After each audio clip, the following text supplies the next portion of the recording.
Assalamualaikum warahmatullahi wabarakatuh. Apa kabar anak-anakku semua? Semoga antuna dalam keadaan sehat walafiat dan selalu dalam lindungan Allah Subhanahu wa taala. Amin ya rabbal alamin.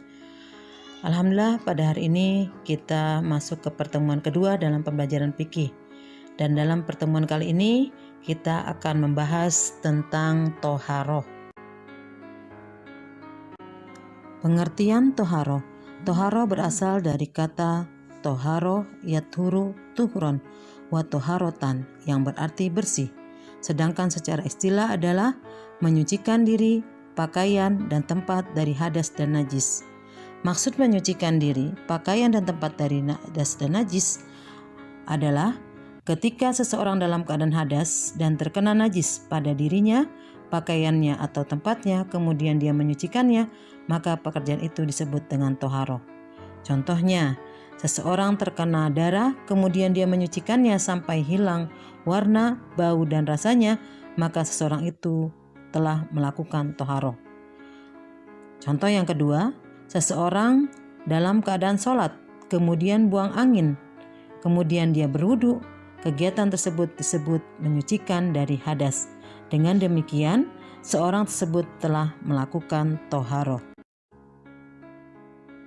Selanjutnya tentang pentingnya toharoh. Ajaran Islam sangat memperhatikan masalah-masalah kebersihan, baik yang bersifat lahir maupun batin.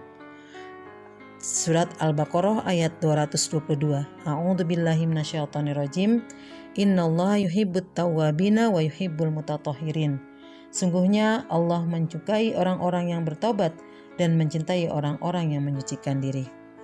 Anak-anakku sekalian, dalam Islam, menjaga kebersihan merupakan hal yang sangat penting. Karena orang yang senantiasa menjaga kebersihan akan dicintai oleh Allah Subhanahu wa taala sebagaimana tadi dijelaskan dalam surat Al-Baqarah ayat 222. Perlu kita ketahui, orang yang mendapat cinta Allah maka akan dijaga pendengarannya, penglihatannya, kaki dan tangannya dari maksiat kepada Allah Subhanahu wa taala, dan apabila berdoa maka doanya akan dikabulkan. Seorang yang menjaga kebersihan dari hadas dan najis merupakan salah satu bentuk kesempurnaan iman sebagaimana dijelaskan dalam hadis yang diriwayatkan oleh Muslim, at-tahuru syatrul iman. Kebersihan adalah separuh dari keimanan. Toharoh.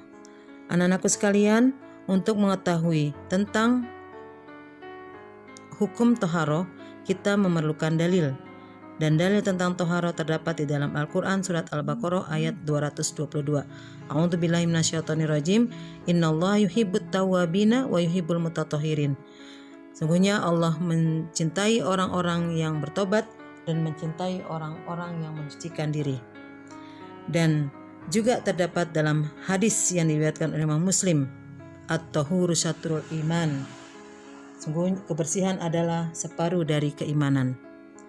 Anak-anakku sekalian, orang yang mengabaikan toharoh akan mendapat ancaman berupa siksa di alam kubur.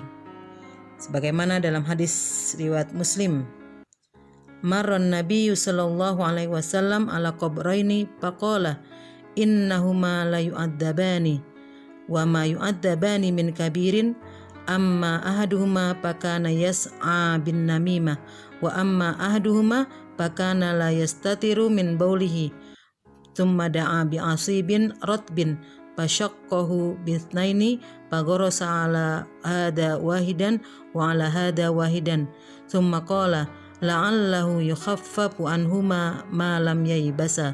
Rawahu Muslim. Suatu ketika Nabi SAW melewati dua kuburan, lalu beliau pun berkata, sungguhnya kedua penghuni kubur ini sedang disiksa. Mereka berdua disiksa bukan karena dosa besar.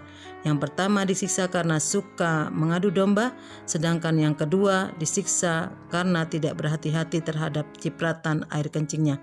Selanjutnya beliau meminta pelepah kurma dan membelahnya menjadi dua. Beliau menancapkan satu belahan pada kubur yang pertama dan belahan lainnya pada kubur kedua. Lantas beliau berkata, semoga pelepah kurma itu bisa meringankan siksa keduanya selagi belum kering. Hadis riwayat Muslim.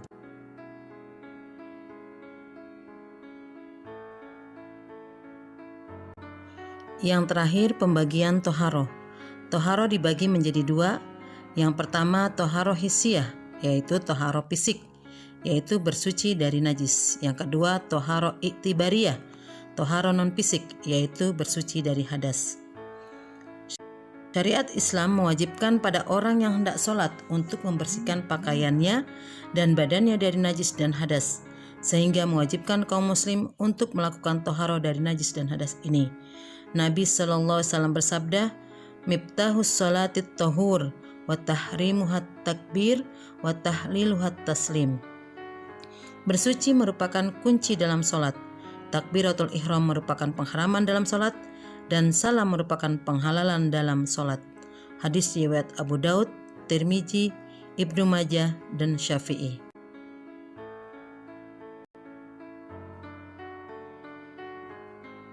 Demikianlah pembelajaran kita hari ini. Semoga bermanfaat.